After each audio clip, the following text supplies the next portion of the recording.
안녕하세요. 30대 초반의 싱글남입니다. 얼마 전만 해도 저는 회사 다니기 정말 짜증이 났습니다. 경기도 어려워 다른 곳에 취직하기는 더욱 힘들어 골백 번 넘게 사직서만 쓰고 휴지통에 넣기를 반복하고 있는 요즘입니다. 저혈압이었던 제가 일이 고혈압이 된 원인은 회사 상사 때문입니다. 여기서 직급을 차마 까갈릴 수가 없어 이렇게 상사라는 표현으로 대체하는 것을 너그러이 이해해 주시기 바랍니다. 상사가 짜증나는 이유는 대략 이렇습니다. 고깃집에 가면 아랫사람에게 고기는 시켜주지 않고 후식으로 나오는 냉면만 시킵니다. 물냉면이든 비빔냉면이든 그건 개인의 자유입니다. 가격만 6,000원을 넘기지 않으면 됩니다.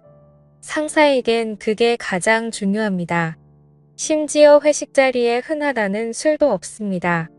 그러니 회식 막바지엔 냉면 그릇을 들고 모두가 건배를 외칩니다.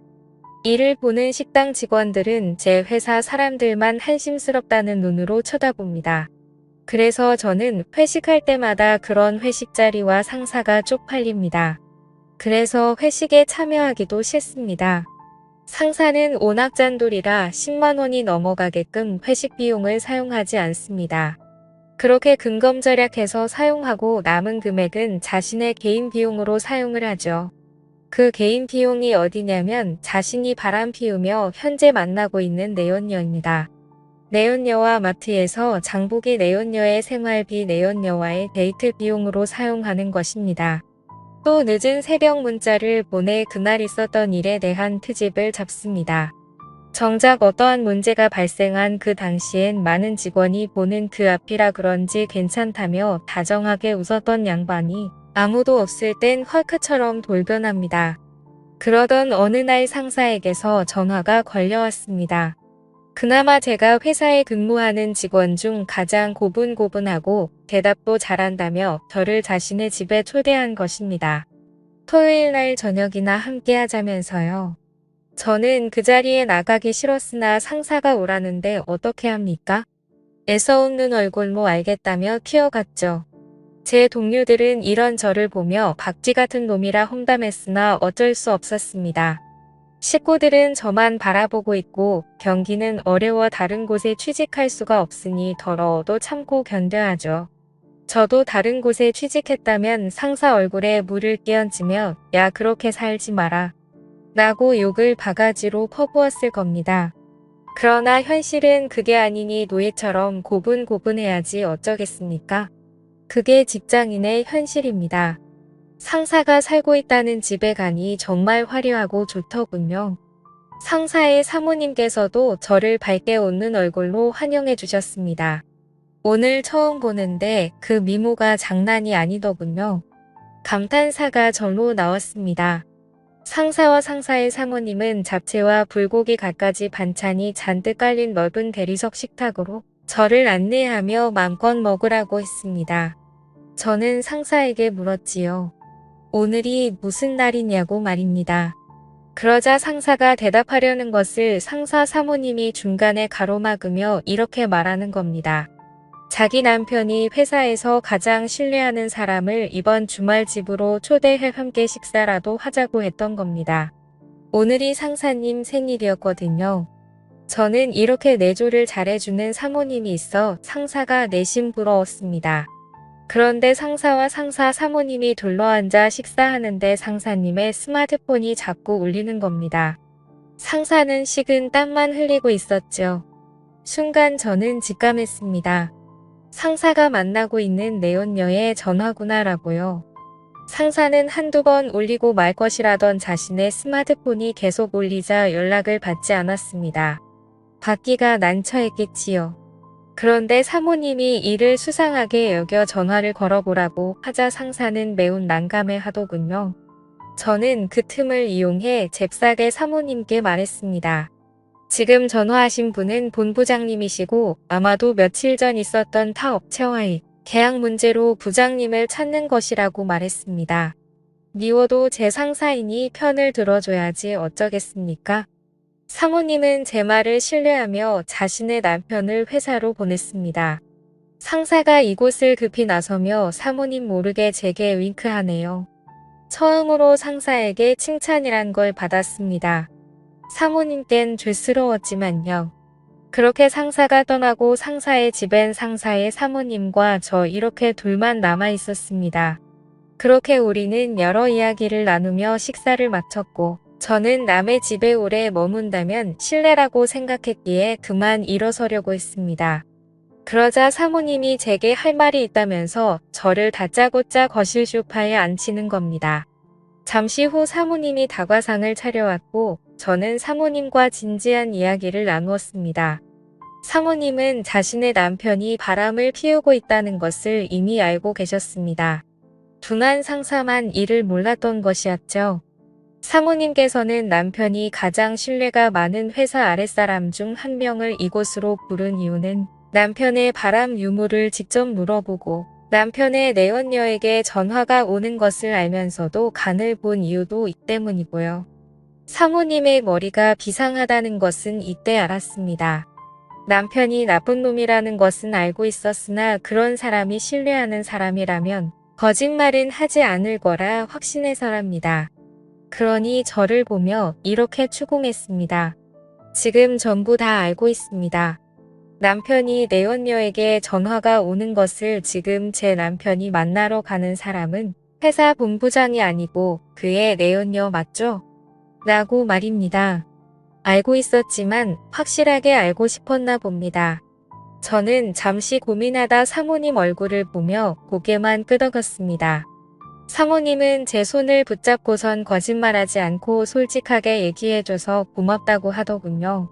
그런데 사모님이 손을 붙잡는데 저도 모르게 갑자기 이상한 기분이 들더라고요. 예상 밖의 일이었습니다. 저는 잽싸게 사모님 손을 빼내고선 이러지 말라고 했습니다.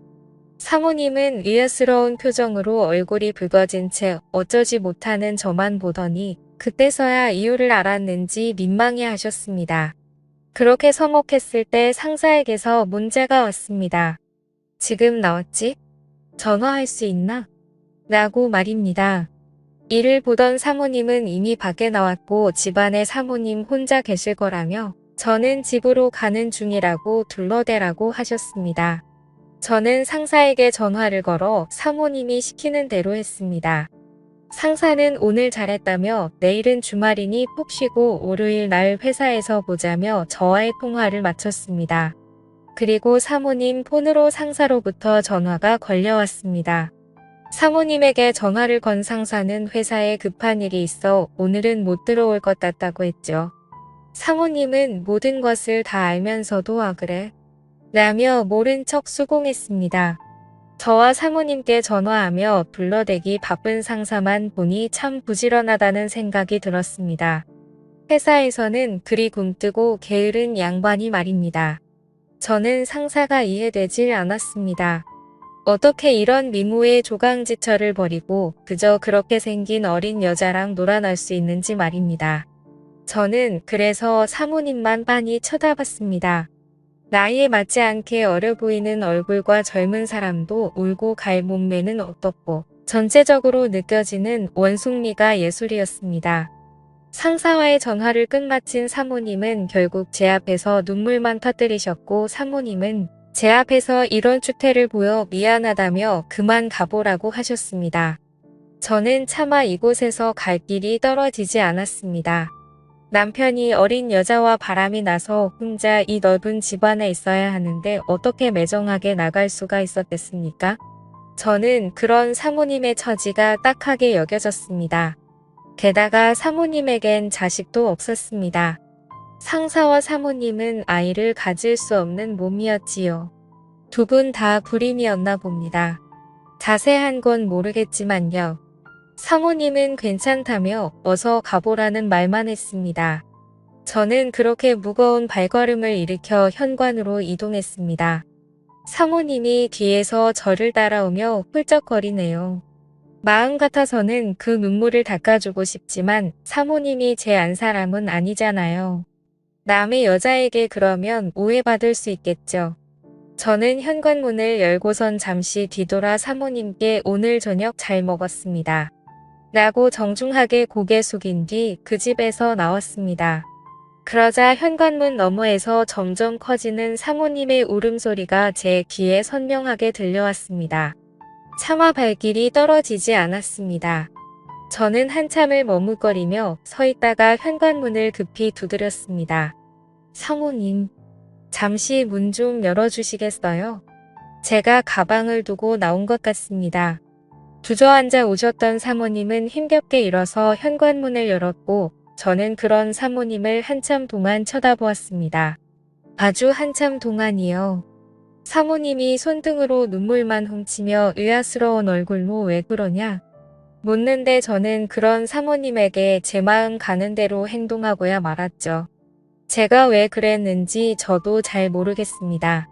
사모님은 황당해하더니 제 뺨을 때렸죠. 그런데 뺨을 때리는 강도가 세질 않아서 그때 알았습니다. 아, 이 여자도 나를 원하고 있구나. 또 뭔가를 갈망하는 사모님의 눈빛도 저에게 확실하게 느꼈습니다. 그렇게 그날 저는 사모님과 누가 먼저라고 할 것도 없이 실수를 저지르고 말았던 거죠.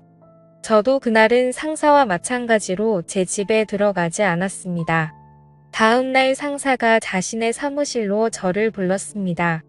그리고서 저를 칭찬해 주었지요. 그 후로 저는 회사에서 상사에게 칭찬받으며 아주 편하게 일하고 있습니다.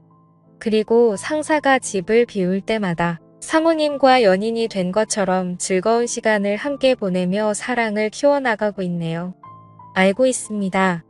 이러면 안 된다는 사실을 말입니다. 그래서 친구들에게 이를 하소연했습니다. 그런데 친구들 반응이 이외입니다. 남자라서 그런가 적잖게 공감하더군요. 걸리면 불륜이고 잘 넘어가면 사랑이라면서요. 저는 친구들 앞에서 마구 화를 쏟아내며 이런 나를 뜯어말려야 하는 거 아니냐고 따졌습니다. 친구들은 저를 이상하게 쳐다보며 그게 뭐가 나쁘냐고 말하네요. 저는 어처구니 없는 얼굴로 친구들과 함께했던 그 술집에서 나오는데 때마침 사모님께서 급히 할 말이 있다며 전화를 하셨습니다. 저는 상사가 집에 있기에 사모님과 따로 밖에서 잠시 만났습니다. 사모님이 제게 이렇게 말하네요. 저희 아이를 가졌다고요. 저는 이 일로 고민하며 요즘 회사 일이 손에 잡히지 않았으나 상사는 자신의 아내가 늦은 나이에 임신해 너무나 기쁘다고 자랑했습니다. 그래서인지 몰라도 상사가 요즘 저를 비롯해서 회사 사람들에게 잘 대해줍니다. 회식할 때는 금액 상관 말고 고기든 술이든 얼마든지 시키라고 합니다. 아주 놀라운 발전이죠. 요즘 회사 내에서는 상사에 대한 평이 엄청납니다. 사람이 하루아침에 달라져도 엄청나게 좋은 쪽으로 달라졌다면서요. 그런데 저는 고민입니다. 이를 어떻게 할지요? 사모님은 이런 저를 보며 이 아이는 평생 자신과 자신 남편의 아이로 키울 생각이랍니다. 바람피운 남편에게 아내였던 자신이 처음이자 마지막으로 주는 천벌이라고 생각합니다. 그러니 저와는 위험한 사랑을 여기서 끝내고 저보고 이제 그만 만나자고 하네요.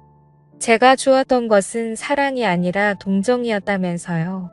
그런데 저는 자꾸만 그런 사모님이 눈에 밟힙니다.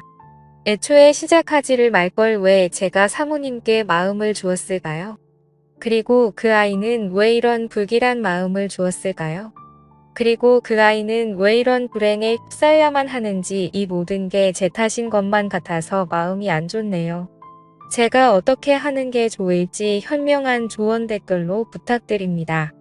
지금까지 제 사연을 들어주셔서 감사드립니다. 구독과 좋아요 부탁드려요. 감사합니다.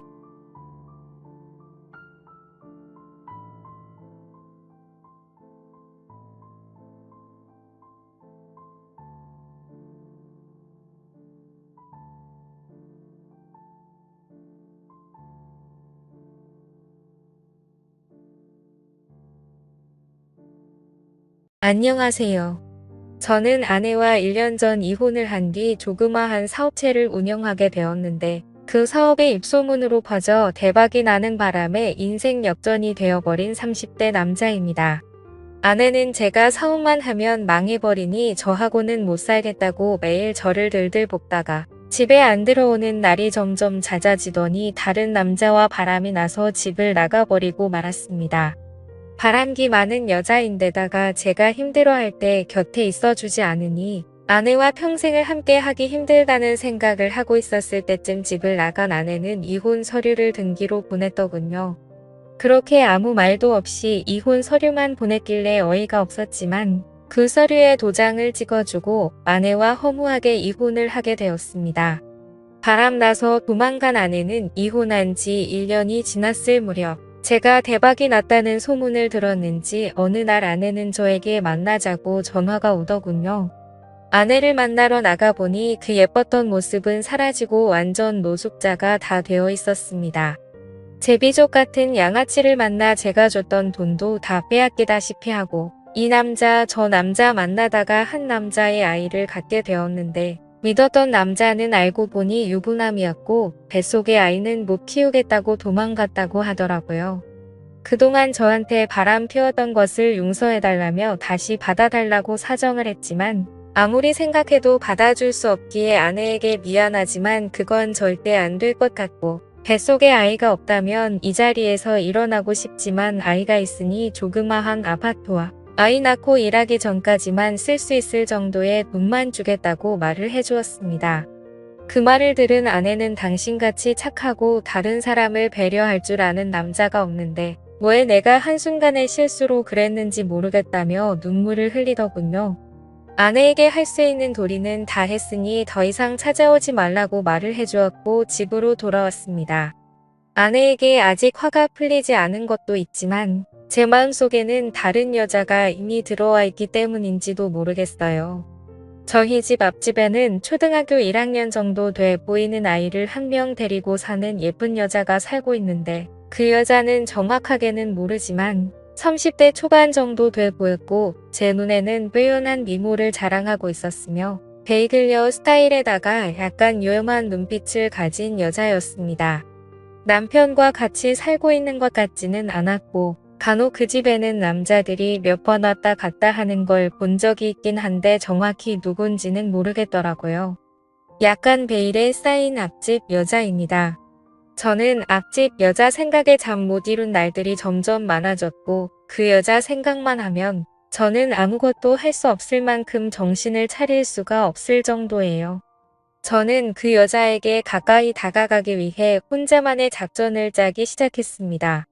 최대한 그 여자와 자주 마주치기 위해 앞집 여자가 자주 나오는 시간을 체크해 두기 시작했고 아이가 등하원할 때 학원 갈 때 매일 그렇게 나오는 시간이 5번 정도 되는 것 같았어요. 일부러 앞집 여자와 마주치기 위해 그 시간에 딱 맞춰서 집을 나와 인사를 하였고 쓰레기 버릴 때는 문 여는 소리가 들리는 걸 확인한 다음 자연스럽게 나와 무거워 보인다며 들어주기도 하며 살짝 손을 스치기도 했습니다. 한 달 정도 통계를 내보니 앞집 여자와 100번 정도 마주치게 되었고 유염한 앞집 여자는 제 작전을 눈치챈 듯 은근슬쩍 저를 보며 그걸 즐기는 것 같았어요. 앞집 여자는 잘생기고 친절한 제 모습에 조금씩 반응을 보이기 시작했고 어느 날 저에게 저기 제가 착각한 거라면 죄송한데 아무리 봐도 일부러 저 나올 때 맞춰서 나오시는 것 같은데 맞죠? 예전에는 여기 사람이 사는 게 맞나 싶을 정도로 얼굴 뵙기 힘들었는데 요 근래에는 아들 등하원 시간도 그렇고 지금도 이렇게 제가 나올 때마다 얼굴도 좀 폭폭 찍으시잖아요. 일부러 저 나오는 시간에 맞춰서 나오시는 거죠. 그쵸? 라고 말을 하는 겁니다. 정말 부끄럽고 창피해서 얼굴이 화끈거리더군요. 어차피 들킨 거 저는 더 이상 숨길 필요가 없다는 생각이 들었고 네. 너무 예쁘셔서 친해지고 싶었어요. 그러다 보면 연락처도 주고받을 수 있을 테고 왠지 저랑 이야기 코드가 잘 맞을 것 같아서 친해지다 보면 술친구도 할 수 있고 하고 말을 해주었습니다. 그 여자는 웃으면서 본인은 눈이 높은 여자라서 아무하고 안 만나는 데다가 말도 잘 안 섞는데 제 얼굴이 잘생긴 편이고 거짓말도 안 하고 솔직하게 말해줘서 재미있다며 저에 대해 더 알아보고 싶다고 하는 겁니다. 웃는 모습은 처음 봐서인지 너무 예뻐 보였고 저도 모르게 넋을 놓고 쳐다보고 말았습니다. 다시 정신 차리고 이름을 물어보았고 턱 빠지겠어요. 앙 하고 담으세요. 저 원래 제 이름 다른 사람들한테 잘 안 알려주는데 김미라예요. 왠지 저보다는 나이가 많으신 것 같은데 편하게 지낼 거면 오빠라고 불러도 되죠? 하고 거침없이 저에게 말을 했습니다. 얼굴도 예쁜데 성격도 시원시원해서 좋더군요. 저 역시 강민준이라는 이름을 알려주었는데 갑자기 미라 씨는 제 손에 있던 핸드폰을 가져가더니 자기 번호를 저장하는 겁니다. 그러면서 몰래 훔쳐보지 말고 당당하게 연락하고 싶으면 연락하라고 말을 해주었고 거침없는 미라 씨의 말 한마디에 제 심장은 혼자 마구 뛰고 있었습니다. 미라 씨는 연락처도 주고받았으니 기념으로 술 한잔 하자면서 집에 같이 사는 사람 있냐고 물어보았고 1년 전에 이혼하고 혼자 산다고 말을 하니 밤 10시 넘어서 아이 재우고 저희 집으로 올 테니 술상을 준비해달라고 말을 하더라고요. 예상치도 못했던 속전속결의 전개라 당황하긴 했지만 한편으로는 너무 좋아서 미치는 줄 알았어요. 그렇게 도도해 보이고 무뚝뚝해 보였던 미라 씨가 이렇게 쉽게 나에게 넘어오다니 제가 여자를 고시는 능력이 있긴 있나 봅니다. 집으로 들어와 떨리는 마음을 진정시켰지만 미라 씨가 오기로 한 그 시간까지는 아무 일도 할 수 없었고 오직 앞둔 여자 김미라 생각뿐이었습니다. 저는 속으로 이게 사랑인가? 아니면 그 여자를 갖고 싶은 욕망일까? 미라 씨를 오늘 내 여자로 만들 수 있을까? 아니야. 너무 급하게 다가가면 오히려 역효과 날 수 있어. 오늘은 술만 마시고 일주일 뒤, 아니면 한 달 후 하며 온갖 상상을 다 했습니다. 빨리 먹은 음식에 취한다고 일단 한 달 후로 디데이를 잡고 차근차근 단계를 밟아가기로 생각했습니다. 하지만 남녀관계가 계획을 세운다고 그 계획대로 되는 건 아니잖아요. 미라 씨가 먼저 요구하면 저도 못 참고 어쩔 수 없이 그때 마음 가는 대로 하기로 생각하고 저 혼자 미라 씨를 생각하며 설레고 있었습니다. 미라 씨도 내 생각을 하고 있진 않을까 하는 생각이 들었고 저는 확인하고 싶은 마음에 미라 씨에게 전화를 걸어버리고 말았습니다. 미라 씨는 바로 전화를 받았고 상냥하고 애교 섞인 목소리로 어머, 이따 만날 건데 뭐가 그리 급하다고 연락처 준 지 얼마 되지도 않았는데 전화하는 거예요. 안 그래도 몇 시간 후에 오빠 만날 생각에 설레고 있었거든요. 오빠도 내 생각하고 있었나 봐. 오빠 목소리가 이미 들떠 있어서 다 티나요. 거짓말 못하는 성격이죠? 얼굴은 되게 남자다운데 성격은 되게 귀엽네요. 늦지 않게 갈 테니 기다리세요. 라는 말을 시작으로 10분 정도 대화를 하고 전화를 끊었습니다.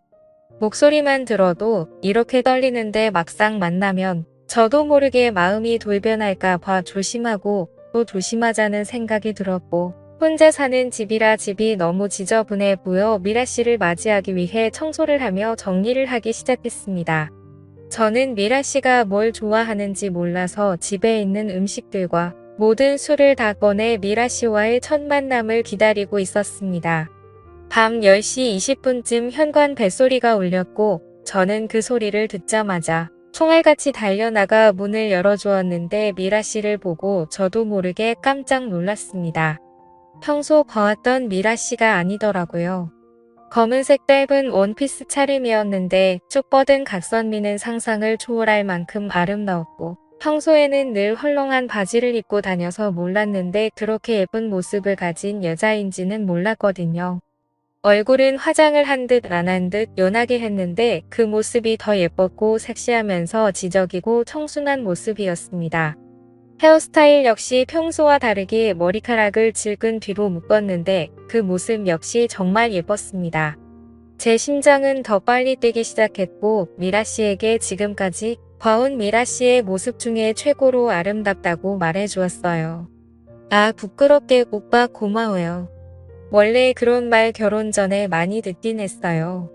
오빠가 여자 얼굴 볼 줄 아는구나 하며 저에게 윙크를 하는데 여자한테 윙크를 처음 받아봐서 저도 모르게 미라 씨 앞에서 바보같이 해벌레하고 웃어버리고 말았습니다. 남자 혼자 사는 집이라 조금 더러워도 이해해달라고 말을 하였고 미라 씨는 괜찮다며 집에 초대해줘서 고맙다고 저에게 악수를 청하더군요. 저는 이때다 싶어 두 손으로 미라 씨의 손을 꼭 잡으니 미라 씨는 손을 빼지도 않고 다른 한 손으로는 제 손을 꼭 잡으며 솔직히 저도 오빠를 몰래 쭉 지켜봐 왔었어요. 워낙 얼굴도 잘생긴 데다가 한 번씩 매너 있는 모습이 눈길이 저도 몰래 가더라고요. 오늘 같은 날을 내심 기다리고 있었어요. 조금 더 빨리 다가와 주지. 제가 원래 좀 직설적이라 놀라지 마요. 오빠는 왠지 남성미도 넘칠 것 같아요. 저도 모르게 상상하게 된다니까요. 라고 하는 겁니다. 인사만 하다가 오늘 처음 연락처를 주고받고 조금씩 가까워지기 시작했는데 부끄러워하기는커녕 남자 집에 들어와서 대놓고 이런 이야기를 하다니. 미라 씨는 정말 대담한 여자였습니다. 이렇게 대놓고 말하는 여자는 처음이네요. 뭐 솔직히 저는 제 능력이 좋다고 자부하긴 하지만 그건 상대마다 다르니까 미라 씨께서 직접 경험해봐야 알 수 있지 않을까요? 하고 맞받아 주었습니다. 아무렇지 않은 척 말하긴 했지만 여자가 이렇게 노골적으로 훅 들어온 건 처음이라 저도 모르게 이상한 상상을 하고 말았습니다. 다시 정신을 차리고 식탁에 앉아 술을 주거니 받거니 하며 서로 아는 건 이름뿐이니 각자 인생 이야기를 해보자고 말을 하였고 미라 씨는 저에게 본인의 인생 이야기를 하기 시작했습니다. 현재 남편한테 받았던 위자료로 살고 있는데 쇼핑하는 걸 좋아하기 때문에 이혼하고 나서 그 많았던 돈은 2년 만에 바닥 나버렸다면서 아이를 키우려면 직장 생활을 해야 하는데 몇 군데 이력서를 냈지만 아무리 얼굴이 이뻐도 아줌마라고 받아주지 않는다면서 이제 곧 생활비가 바닥이 나기 전이라고 하더군요. 그 말을 듣자마자 술김에 무슨 용기가 났는지 저도 모르게 저는 30대 중반이 넘었고 현재 잘나가는 사업가이며 1년 전에 이혼한 터라 먹여 살릴 처자식도 없어서 돈을 버는 족족 쌓기 바쁩니다. 죽을 때까지 놀고 먹어도 될 정도죠. 결혼을 하게 되면 자식들 노후 걱정까지 안 해도 되는 데다가 내가 좀 먹여 살릴 정도의 재산이 충분히 있는 남자입니다. 하고 말을 하였고 미라 씨는 와 이런 말 하면 죄송하지만 정말 재수없네요. 그만한 돈 쓸데없으면 저한테 좀 쓰시면 안 돼요? 하고 말을 하며 가진 거라고는 아파트뿐이라서 돈을 쓰기 위해 집을 팔고 더 작은 아파트로 이사를 가려고 급매물로 내놨다고 하더군요. 그렇게 쓸쓸하게 말하는 미라 씨는 정말 안쓰러워 보였어요. 매일 아침마다 미라 씨를 보았지만 실제로는 이렇게 대화를 나눈 지 얼마 되지도 않았잖아요. 그런데 이상하게도 미라 씨와 저는 10년 이상을 만난 것 같은 연인 같았고 미라 씨는 화장실 간다고 일어날 때마다 위험하고 도발적인 모습에 제 이성은 끊어지기 일보 직전이었습니다. 저는 여자를 많이 만나보았지만 이런 적은 한 번도 없었던 터라 묘한 기분에 도저히 참을 수가 없어 손을 뻗어 미라 씨의 손을 잡아버리고 말았습니다. 미라 씨는 제 손을 뿌리치지 않았고 자연스럽게 서로의 마음을 확인하고 말았습니다. 하지만 왠지 첫 만남에서 이러면 안 되는 거라고 생각이 들었는지 미라 씨와 저는 더 이상의 선을 넘지 않고 술을 이어 마시기 시작했습니다. 미라 씨는 술이 정말 센 건지 분명 제법 마셨는데도 끄떡 안 하더군요. 아까 했던 이야기를 다시 이어하기 시작했고 미라 씨에게 그 아파트를 나에게 팔라고 했더니 어차피 팔려고 내놨으니 그렇게 하겠다고 했습니다. 그 아파트 나한테 팔고 어디로 갈 거야? 받은 곳 있어? 하고 자연스럽게 말을 놓으며 질문을 했더니 갈 곳이 없으니 원룸 하나 얻어 아이 키우며 아파트 판 돈은 생활비와 교육비에 쓸 예정이라고 하더라고요. 전 남편하고 이혼하면 잘 살 것 같았는데 직업이 없는 전업주부이다 보니 이런 일이 생긴다면서 돈 많은 영감을 만나 살아야 하는 건가 하는 생각을 하루에도 몇 번씩 한다는 겁니다. 그 말을 하면서 너무나 슬픈 표정을 짓는 미라 씨가 너무 안쓰러워 보였고 미라 씨에게 그 아파트 팔고 우리 집에 와서 같이 살면 안 되겠냐는 제안을 하고 말았습니다. 그전까지 어떤 말을 해도 다 받아주고 제가 생각지도 못한 말도 서스럼 없이 하길래 제 제안은 당연히 받아줄 거라고 생각했는데 그건 저만의 착각이었습니다. 미라 씨는 화를 내며 평소 얼굴은 마주치는 사이였고 연락한 지는 몇 시간 되지 않았지만 아무리 그래도 동거는 아니지 않냐며 집에 간다고 말을 하는 겁니다. 그러면서 현관문으로 뛰어나가는데 그대로 보내면 평생 후회할 것 같아 미라 씨를 붙잡았더니 미라 씨는 저를 부딪히다가 밑에 있는 신발에 걸려 그 자리에 넘어져 버리고 말았고 중심을 잡지 못해 저도 모르게 같이 넘어지고 말았습니다. 그 상태로 결국 누가 먼저랄 것도 없이 저희는 그 시점을 계기로 연인이 되어버렸죠. 그렇게 저와 미라 씨는 그 이후로 보통의 사람들처럼 사랑을 키워가기 시작하였고 저는 미라 씨에게 그 집을 미라 씨 명의로 계속 갖고 있으라고 말해주었습니다. 미라 씨가 쓰는 생활비는 따로 원하는 대로 주기로 하였으며 아이도 잘 키울 수 있게 책임질 테니 걱정하지 말라고 했어요. 미라는 제게 자기가 남자를 잘 본 것 같다며 고맙다고 울먹이더군요. 그렇게 서로의 사랑을 키워가던 중 어느 날이었습니다. 미라에게 전화를 했더니 오늘은 자신의 아이가 앞 동네 사는 이모 집에 간다고 말을 해주었고 오늘 밤엔 거기서 자고 올 예정이라 집에 아무도 없다면서 자기 집으로 건너오라고 말을 하더군요. 사랑하는 사람이 바로 앞집에 살고 있으니 눈치 볼 것도 없이 왔다 갔다 하기가 너무 좋았어요. 미라 집으로 갔더니 벌써 점심 식사 준비를 다 해놨는지 제가 좋아하는 김치찌개가 보글보글 끓고 있더군요. 김치찌개 좋아하는 거 어떻게 알았냐고 하니 저번에 집에 갔을 때 냉장고 속을 잠깐 봤더니 인스턴트 식품 중에 반 이상이 김치찌개인 걸 보고 알았다고 말을 해주었습니다. 그러면서 숟가락으로 찌개를 떠서 제 입속으로 넣어주는데 그 김치찌개 맛이 너무 맛있는 겁니다. 와, 이거 진짜 맛있다. 이거 평소 나한테 끓여줄 수 있어? 하고 말을 하니 이거 되게 비싼데 한번 생각해 볼게요 하며 장난스럽게 일부러 튕기더라고요. 그 모습은 제가 원했던 결혼 생활이었던 터라 저도 모르게 입가에 미소가 번졌습니다. 그렇게 미라와 행복한 시간을 보내고서는 저는 문득 궁금해서 물어보았죠. 근데 한 번씩 이 집에 남자들이 왔다 갔다 하던데 그 사람들 누구야? 라고 물어보니 전 남편과 시동생이라고 말을 해주었고 보는 눈이 많으니 오지 말라고 해도 아이를 핑계로 자주 온다고 말을 하더라고요. 그러면서 시동생은 여자를 좋아하고 여자를 밝히는 사람이라 전 형수인 미라에게 자신과 만날 것을 요구하며 생활비를 넉넉히 준다고 했다는 겁니다. 하지만 미라는 시동생이 마음에 안 들어 계속 거절하고 있다면서 정말 안 왔으면 좋겠다고 말을 했습니다. 여자 혼자 사니까 이혼녀라고 시동생까지 찾아와 무시한다며 울먹이며 말을 했고 며칠 전에는 시동생이 또 찾아와 미라에게 들이댔는데 아들이 학원에서 돌아오는 바람에 가버렸다면서 생활비가 없다는 이유보다는 시동생 때문이라도 더 이사가고 싶은 마음이 크다고 말을 하더라고요. 미라의 말에 왠지 시동생한테 무슨 약점을 잡힌 것 같다는 느낌이 들었고 이상하게 그 시동생하고 무슨 일이 있었을 거라는 생각이 들기 시작했습니다. 행여나 또 찾아오면 바로 저희 집으로 오라고 말을 해주었고 그렇게 미라와 매일 하루에도 몇 번씩 서로의 집을 오가며 서로가 사랑을 키워가게 되었습니다. 어느 날 미라와 만난 지 3개월이 지났을 무렵 누군가 다급하게 현관벨을 누르고 문을 두드리는 소리가 들렸고 인터폰을 확인해 보니 미라인 겁니다. 재빨리 문을 열어주니 미라 집에 어떤 남자가 반바지 차림으로 서 있더니 방으로 뛰어들어가는 겁니다. 저는 문을 닫고 제 품에 안겨 울고 있는 미라를 달래주었고 그렇게 10분 정도 지났을 무렵 미라는 울음을 그치고 갑자기 술장에 있던 양주를 꺼내더니 병채로 마시기 시작하는 겁니다. 이제 숨길 것도 없고 오빠한테 사실대로 전부 다 말할게. 내가 전에 했던 시동생 관련된 말들은 전부 거짓말이야.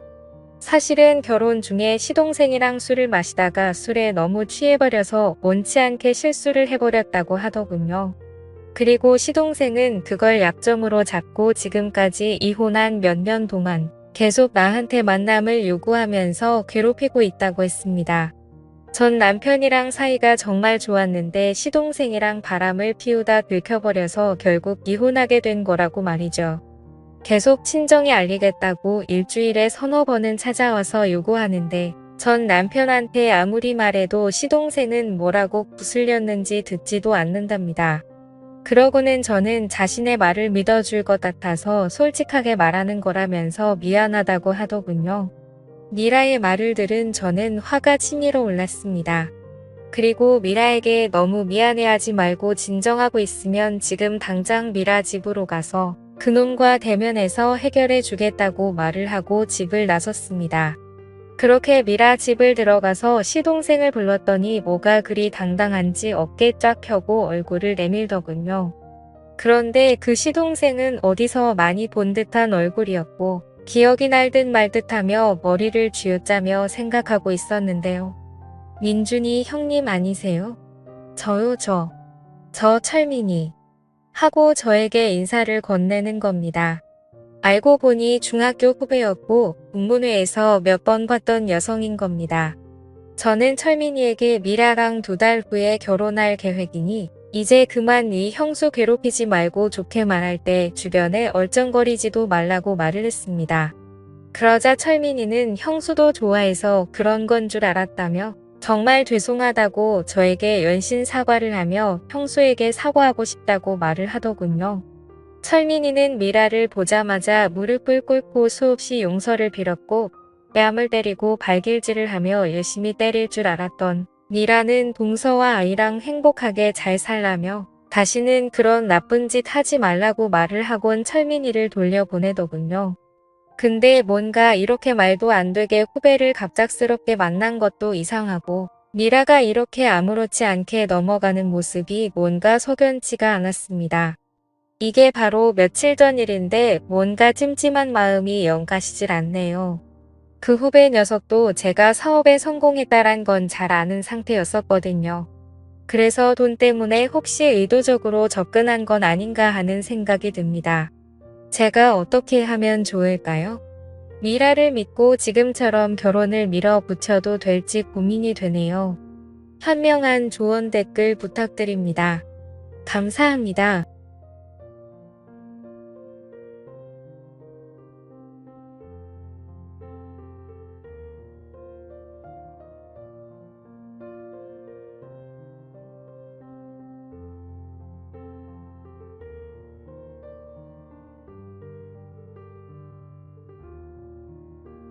안녕하세요.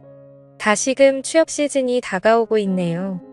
이맘때였던 것 같습니다. 몇 년 전 제가 처음 취직을 했을 때는 주변에 아직 취직을 못한 후배들이나 친구들한테 술 한 잔씩 시원하게 쏘면서 조언 아닌 조언 같은 걸 해줬는데 이제는 주변 사람들도 전부 다 자리를 잡아버리고 취직 관련해서 질문에 오는 사람도 거의 없다 보니 이렇게 취업 시즌이 다가오면 있나 생각이 나곤 합니다. 저도 취직할 때 여러 실패의 고배를 들어야 했었어요. 남들과 마찬가지로 군대를 전역하고 대학을 졸업한 뒤에 어떻게 서울에 취직해보겠다 노력하다가 잘 풀리지 않아서 본가로 돌아와야만 했습니다. 더 이상 부모님 신세를 지지 않겠다 했는데 결국 부모님의 품으로 돌아와야 했었지요. 부모님은 일단 뭐라도 해보라면서 아르바이트 같은 거라도 해보길 바라셨는데 그래도 대학 나온 자존심이 뭐라고 어떻게든 더 취직 준비를 해보려고 했었습니다. 본가가 지방 중소도시기는 했지만 그래도 이 근처에도 이름 있는 중 경기업이 몇 개가 있었던지라 그쪽에도 취직을 해보려고 했죠. 보기 좋게 좋은 직장에 취직하겠다 다짐을 했지만 사실 취직이 마음먹은 대로 된다면 해마다 뉴스에서 매일같이 청년들이 취업하기 소식을 듣지 않아도 되겠죠. 그래서 원래 다짐했던 것과는 다르게 부모님 집에서 밥만 축내면서 하루하루 부모님 등골을 빼먹으면서 지내게 되었습니다. 어머니는 동네에 있는 작은 교회에 다니셨습니다. 저희 집이 아파트 1층인지라 제가 방에서 공부하고 있으면 듣기 싫어도 바깥에서 나는 소리가 들려요. 그런데 언젠가부터인가 어머니가 교회를 다녀오시고는 집 앞에서 다른 사람들과 한참 동안 대화를 나누고 들어오셨어요. 어머니와 대화를 나누는 사람의 목소리를 잘 들어보니 제 또래 정도 되는 여자의 목소리였는데 알고 봤더니 아파트 같은 동에 새로 이사온 신혼부부가 어머니와 같은 교회를 다니게 되면서 같은 아파트에 살고 계신 어머니와 친하게 지내게 된 거예요. 그 뒤로부터는 교회 가는 날이 아니라도 두 사람이서 자주 어울리고는 했습니다. 아침에 어머니와 함께 근처 카페에 가서 브런치를 먹는다든지 하면서 말이죠. 어머니가 그 신혼부부들을 많이 챙겨주시는 것 같았어요. 시골에서 들어온 과일 같은 것도 매일 따로 담아서 보내주시고 가끔은 반찬이라고 해서 드리고 있습니다. 그 신혼부부도 그냥 맨입으로 넘어가지는 않고 어머니가 뭐를 주실 때마다 작은 선물 같은 걸 사서 보내주고는 했어요. 뭐 그런 식으로 교류가 있다 보니까 제가 마주칠 생각이 없었어도 마주치게 되더라고요. 남편은 회사원이기 때문에 낮에는 일하러 간 듯 싶었고 매번 그녀만 따로 찾아왔었어요. 머리가 덥수룩하게 길어서 미용실에 다녀오는 길에 집 앞에서 담소를 나누고 계신 어머니와 그녀를 처음 마주치게 되었습니다. 제 또래 정도로 보이는 외모였는데 솔직히 나이를 가늠하기 조금 힘들었습니다. 그 당시 제 또래 중에 벌써 결혼을 하는 사람은 별로 없었기 때문인데 신혼부부라는 걸 알고 있다고 하더라도 겉으로 보기에는 저랑 비슷하거나 3살 정도 차이가 날 것 같은 정도였거든요. 눈이 큼직하고 콧망울이 예쁜 미인형 얼굴이었는데 조금 수수하게 아름다운 편이라서 남자들이 환장하거나 할 만한 타입은 아니었습니다. 조금 똑똑해 보이고 말 붙이기 어려운 여자를 처음 알았을 때의 젊은 선생님 같은 분위기를 가지고 있는 사람이었어요. 그때가 초여름이었는데 빈소매로 된 원피스를 입고 있었는데 틀어올린 머리 때문에 목에서 어깨로 떨어지는 곡선이 훤히 보여서 저도 모르게 손에 땀이 나기 시작했어요. 운동을 많이 한 것처럼 보이지는 않았지만 그렇다고 보기 싫은 정도가 아니라 딱 자연스럽게 좋은 느낌이었습니다. 그녀를 처음 본 그날은 그녀가 어머니한테 저번에 주신 반찬 그릇을 돌려주면서 그 안에 쿠키 같은 걸 가득 채워서 돌려주려고 온 날이었어요. 그녀가 반찬을 사르고 돌아오는 저를 딱 마주치고는 어머니한테 아드님이신가 봐요 하면서 단번에 눈치를 채시더라고요. 어머니는 맞다고 하시면서 같이 사는데도 인사를 한 번도 시킨 적이 없다며 호들갑을 떨면서 저에게 어서 인사를 하라고 보챘습니다. 그녀한테 어색하게 인사를 했는데 그녀가 대뜸 저한테 만나서 반가워라고 하면서 인사도 반말로 해놓고 너 잘생겼네. 여자한테 너 인기 있으면서 약간 애 취급을 하듯이 말을 하더라고요. 그케야 저랑 3살 정도 차이밖에 나지 않아 보였는데 암만지가 결혼을 했다고 저를 어린애 취급하는 게 조금 어이가 없었습니다. 잘생겼다고 해주기는 했지만 당연히 그건 입에 발린 소리일 테고 저는 그녀가 조금 무례하다는 생각이 들어서 아무리 우리 어머니한테 잘하고 매너 있는 척을 해도 그녀는 예의 있는 사람을 가장한 싸가지 없는 사람이라고 생각을 했어요. 어머니는 거의 그녀하고 친구처럼 지내게 되었는데 가끔씩 마주치는 걸 떠나서 언젠가부터는 만나는 횟수가 매일로 바뀌었습니다. 그것도 모자라서 아파트 입구에서 매번 나누던 담소가 언젠가부터는 날이 너무 더워졌다며 어머니가 기어코 그녀를 집 안으로 초대하기 시작했고 그 이후부터는 그녀가 매일같이 대낮 시간대에는 저희 집에서 시간을 보내고 가더라고요. 저는 그녀의 아름다운 첫 모습과는 다르게 조금 무례한 첫인상 때문에 그녀가 집에 올 때면 최대한 방 안에 틀어박혀서 화장실도 가지 않고 코빼기도 내비친 적이 없었습니다. 어머니가 나와서 인사를 하라고 몇 번 저한테 시키기도 했는데 저는 그럴 때마다 자는 척을 하면서 못 들은 척을 했어요. 그렇게 되도록 피해왔는데 어쩔 수 없이 그녀와 엮이게 되는 날이 생기게 되었습니다. 잠깐 우체국에 다녀올 일이 생겨서 외출을 하게 되었습니다. 그런데 그 사이에 어머니가 저에게는 말도 없이 나가신 거예요. 제가 항상 방에만 처박혀 있으니 제가 나간지도 모르고 당연히 방 안에 있을 거라 생각하시고 그냥 나가버린 거죠. 자취할 때는 번호키를 썼기 때문에 열쇠가 익숙치 않았는데 부주의한 제 탓도 있지만 그렇게 무더운 여름에 오도가도 못하고 밖에서 어머니를 기다리게 돼버린 겁니다. 전화기도 안 가져 나온지라 뭐 어떻게 하지도 못하고 있었어요. 동네 친구들도 그때쯤 취직한다고 다 고향을 떠나 있던지라 친구들을 찾아갈 수도 없었고 난감했습니다. 그래서 아파트 현관 근처에 있는 벤치에 자리를 잡고 앉아서 어머니를 기다리기 시작했어요. 어머니가 어딜 가신 건지도 모르고 기약 없이 기다려야 되니 아찔하더라고요. 그런데 잠깐 있던 사이에 익숙한 사람 한 명이 제 앞을 지나갔습니다. 어머니랑 친하게 지내는 신혼부부 그녀였어요. 단정한 치마에 펑퍼짐한 티셔츠를 입고 있었는데 아파트 단지 내에서도 보기 드문 스타일이었기 때문에 단번에 그녀임을 눈치챌 수 있었습니다. 사실 첫 인상이 안 좋아서 제가 피해왔지만 지금 유일하게 기댈 곳이 그녀밖에 없다는 생각이 들었어요. 그래서 쭈뼛거리면서 그녀를 불러 인사를 건넸습니다. 저를 보더니 생긋 웃으면서 인사를 하는데 그날은 또 웃을 때 보조개가 보인다는 걸 처음 알았네요. 웃는 게 너무 예뻐 보여서 할 말도 까먹고 넋을 잃고 그녀를 쳐다봤습니다. 하지만 이내 또 동네 꼬마에 부르듯 대하는 그녀의 태도에 정신이 번쩍 들더군요. 하지만 그녀 심기를 건드려서 좋을 게 없는 상황이었기에 최대한 참으면서 지금 집 문이 잠겨버려서 그런데 혹시 전화 한 통만 빌릴 수 있느냐고 물어봤어요.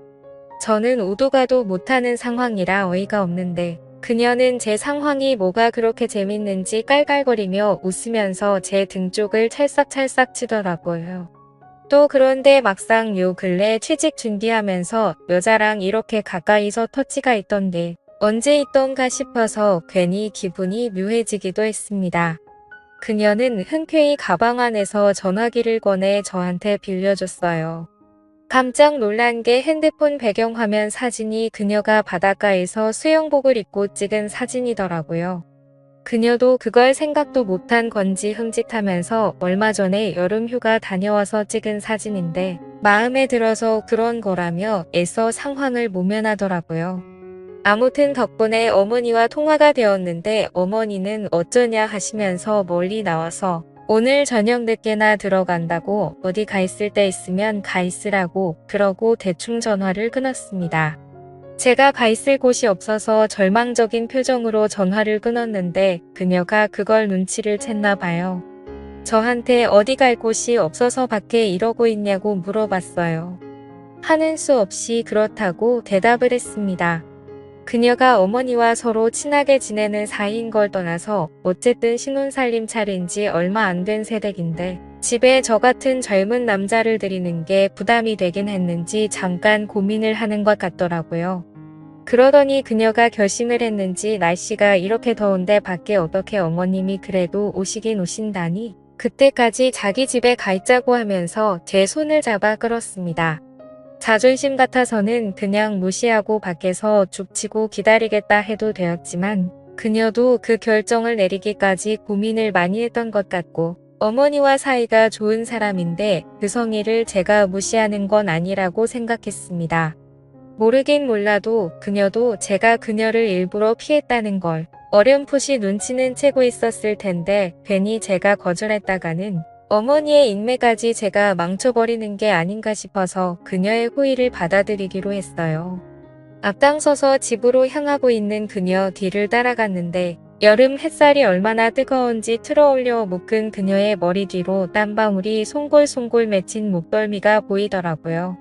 운동을 안 해서 그런가 오히려 목에서 어깨로 떨어지는 곡선이 야들야들해 보이고 걸을 때마다 묶어놓은 말충머리가 좌우로 흔들리는데 괜히 그녀가 동네에 사는 신혼부부가 아니라 그냥 한 명의 여자로 느껴지기 시작했습니다.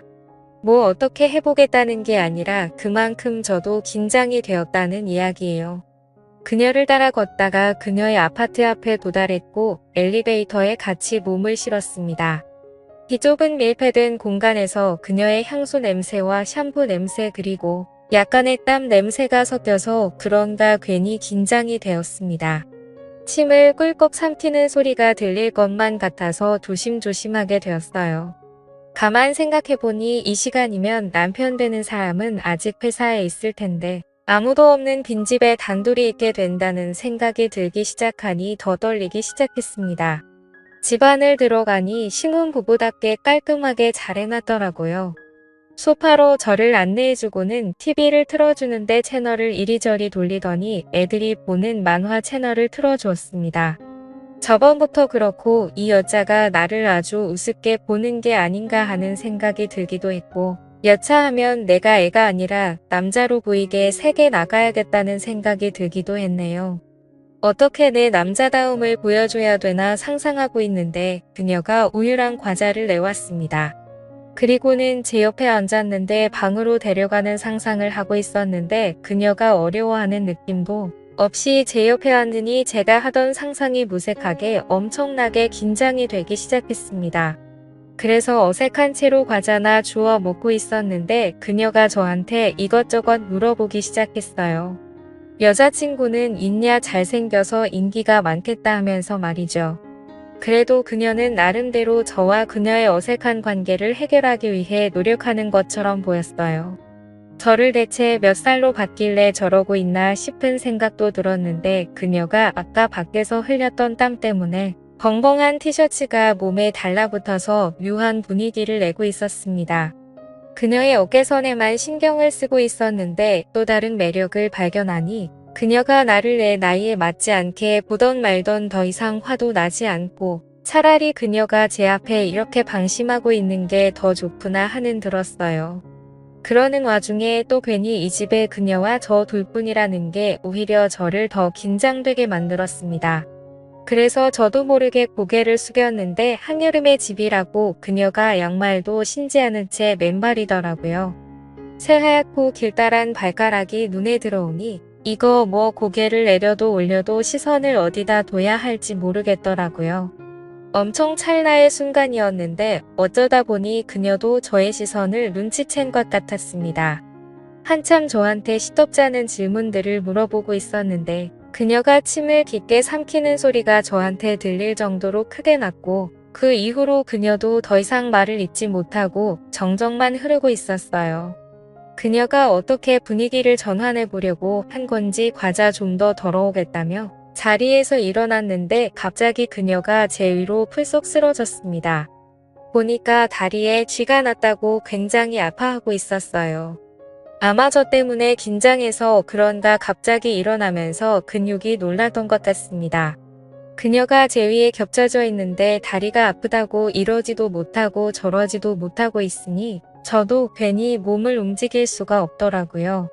괜히 제가 몸을 움직였다가는 오히려 더 어색해질 것 같아서 당황해서 어떻게 해야 할지 모르고 몸만 경직돼서 가만히 있었습니다. 쥐가 난 게 조금 잠잠해졌는지 그녀가 잠시 대기하다가는 벌떡 일어났어요. 그녀도 많이 어색했는지 자리에서 일어나고부터는 볼 일이 생겼다며 TV 보고 있으라 말하고 방으로 들어가더군요. 그리고는 어디 전화하는 소리가 들렸는데 통화 내용을 귀 기울여 들어보니 저희 어머니와 전화를 하고 있던 것 같습니다. 아마 어색해진 분위기에 그녀가 불편해서 어머니가 언제쯤 오시는지 확인 전화를 하려는 것 같았어요. 그런데 통화 내용을 들어보니 어머니가 오히려 그녀의 집에 있다니 안심해서 더 늦게 오시려는 것 같아 보였습니다. 평소에도 눈치가 없는 분이시기도 한데 아무튼 그녀도 어머니를 보채 수가 없으니 알겠다고 하고 그냥 집에 도착하시면 전화 달라고 하고 전화를 끊더군요. 그녀가 다시 거실로 나와서는 어머니가 조금 늦게 오신다네 하면서 통화한 걸 설명하더라고요. 다 듣긴 했지만 못 들은 척 어색해하면서 있었어요. 그러면서 그녀가 배고프겠다며 저녁을 차려주겠다 하더군요. 아무리 봐도 시간을 조금이나마 빨리 보낼 수 있는 건 다 하려는 것처럼 보였습니다. 그래서 그녀와 마주 앉아 밥을 먹게 되었습니다. 그녀의 청순한 외모에 걸맞게 음식도 정갈하게 담고 간도 슴슴하니 자극적이지 않게 먹더라고요. 그녀와 마주 앉아 있으니 이렇게 아름다운 사람과 결혼하면 이런 광경을 매일 보는 건가 하면서 처음으로 그녀의 남편이 부러워지기 시작했습니다. 서로 대화는 나누지 못하고 있는데 그녀 핸드폰으로 다시 전화가 걸려왔어요. 이번에는 그녀의 남편인 것 같았습니다. 그런데 마치 그녀는 통화를 하는데 내가 없는 것처럼 전화를 받기 시작했어요. 아무래도 남편 입장에서 제가 자기가 없는 집에 와 있으면 기분이 나쁠까봐 배려해서 웃는 척을 한 거였겠죠. 전화통화가 끝나고 나서 제가 어색하게 남편분은 오늘 안 들어오시나 봐요. 그러니까 그녀가 오히려 남편과 통화를 하고 여유를 찾은 건지 저한테 남편 말고 이 집에 들어온 남자는 제가 처음이야 뭐 이런 식으로 이야기를 하더군요. 그러다 극적으로 그 어색한 분위기를 깨고 그녀와 이런저런 대화를 나눌 수 있었습니다. 알고 봤더니 그녀는 저보다 10살이나 연상인 엄청난 동안의 소유자였고 그녀도 저를 대학 입시 준비하는 재수생 정도로 엄청 어리게 봤던 거예요. 그래서 서로 오해를 했다고 하면서 대화도 나누고 하니 오히려 그 무거웠던 분위기는 순식간에 풀려버리고 말았습니다. 그리고 알고 봤더니 그녀는 취직 컨설팅을 하는 사람으로 지금은 휴직계를 내고 쉬고 있는 상황이라고 하더군요. 그러면서 이력서 같은 거는 자기가 봐줄 수 있으니 언제나 도움을 요청하라고 하는 거였어요. 알고 봤더니 이쪽 업계에서 엄청 유명한 분이더라고요. 이력서도 아무데나 넣지 말고 제대로 갈 곳을 찾아서 넣으라고 조언을 해줬습니다. 아무튼 그날 이후로 그녀의 도움을 받은 덕분인지 결국 원하는 직장에서 합격 통보를 받게 되었어요. 그날 이후로 그녀와 부쩍 가까워져서 그녀와 매일 같이 그녀의 집에서 시간을 보냈는데 막상 취직을 하게 되면서 그녀와 헤어질 생각을 하니 아쉽더라고요.